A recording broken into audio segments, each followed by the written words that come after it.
तो दिल्ली विधानसभा चुनाव से पहले सियासी सरगर्मी बढ़ने लगी है। चुनाव से पहले सभी पार्टियां जनता को लुभाने की तैयारी कर रही है, तो वही बीजेपी हरियाणा महाराष्ट्र वाले फॉर्मूले को लागू करने की तैयारी में है, जिसके लिए बीजेपी ने माहौल अभी से बनाना शुरू कर दिया है। योगी आदित्यनाथ का सबसे ज्यादा गूंजने वाला नारा "ना बटेंगे और ना ही कटेंगे" का शोर अब सुनाई देने लगा है। अब सवाल यह है कि क्या हरियाणा और महाराष्ट्र वाला फॉर्मूला दिल्ली में भी चलेगा? इसी को लेकर ये खास रिपोर्ट देखिए। विधानसभा चुनाव के लिए मैदान में तैयार हो रहा है। हरियाणा महाराष्ट्र के बाद दिल्ली में भी योगी आदित्यनाथ के बटेंगे तो कटेंगे वाले नारे की गूंज सुनाई दे रही है। चुनावों में पहले दिल्ली के कई इलाकों में योगी की फोटो के साथ "ना बटेंगे ना कटेंगे" के पोस्टर लगे हैं। बीजेपी हरियाणा महाराष्ट्र विधानसभा चुनाव के फॉर्मूले को दोहराकर अपना 27 साल का वनवास को खत्म करने की तैयारी में है। दिल्ली में लगे पोस्टर इस बार "ना बटेंगे ना कटेंगे" बीजेपी के स्पोक्स पर्सन आरपी सिंह के साथ ही योगी आदित्यनाथ का पोस्टर लगा है। पोस्टर को लेकर सर्द मौसम में दिल्ली की सियासत गर्मा गई है।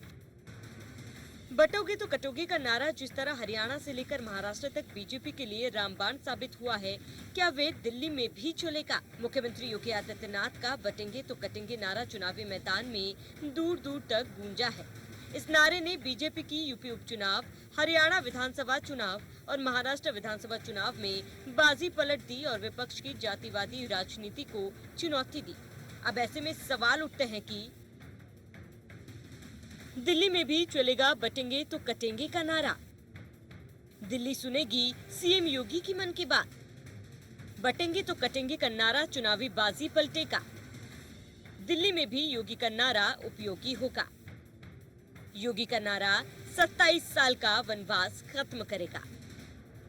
जो मैं आपसे कहता हूं कि कांग्रेस जब भी सफल होगी, आपको विभाजित करके सफल होगी। अब इसीलिए मैं कहता हूं, बटिए मत, बटे थे तो कटे थे।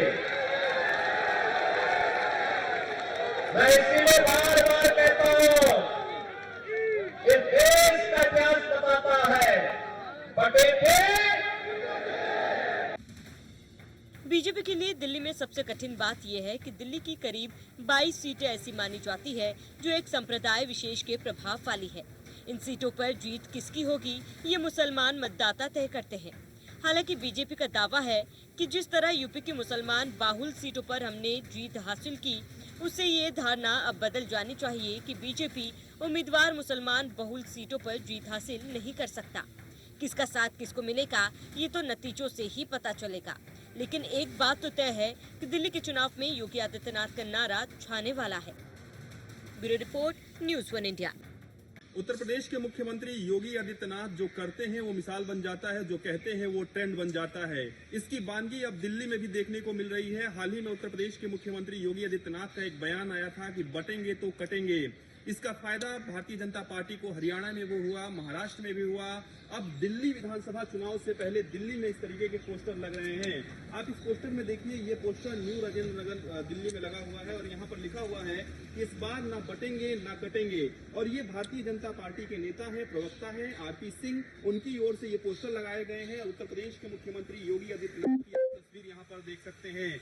इसके साथ ही ऐसे कई जो पोस्टर है वो दिल्ली के अलग अलग इलाकों में लगाए गए हैं और सीधे तौर पे ये संदेश देने की कोशिश की अगर हम एकजुट रहेंगे तो हम मजबूत रहेंगे। क्योंकि भारतीय जनता पार्टी इस बात को बखूबी जानती है कि उत्तर प्रदेश के मुख्यमंत्री योगी आदित्यनाथ ने जो नारा सेट किया है, जो नारा दिया है, इसका फायदा लगातार बीजेपी को मिल रहा है अलग अलग राज्यों में। तो ऐसे में दिल्ली विधानसभा चुनाव में भी उत्तर प्रदेश के मुख्यमंत्री योगी आदित्यनाथ का ये नारा "बटेंगे तो कटेंगे" काफी चर्चाओं में है। न सिर्फ आरपी सिंह बल्कि जो अन्य बीजेपी नेता हैं वो भी इस तरीके की पोस्टर दिल्ली में लगा रहे हैं।